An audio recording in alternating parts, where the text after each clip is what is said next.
ሰምታችኋል ጋይስ? ሳንሰግጥ ስግጥ የሚለው ቃል አቃሩጡ ሲባል በኢትዮጵያ ማለት ነው። እኛ ሳንሰግጥ አዶናይማ ተጠቅሞበት 4 ሽልማቱን ላፍ አድርጓል እኮ።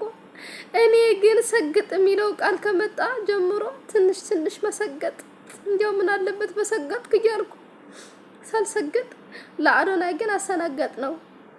እሱ ሰግጦ እኔ ማሰገጥኩት ሌላ ማሰጋገጠው። ከዛ ለምን እንደዛ አረገ ግን?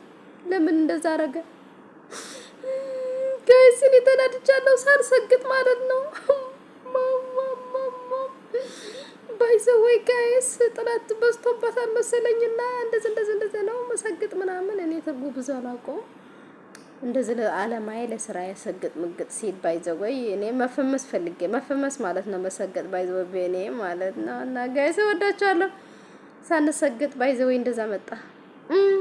ወዳቻለን። ሰብስክራይብ አድርጉ።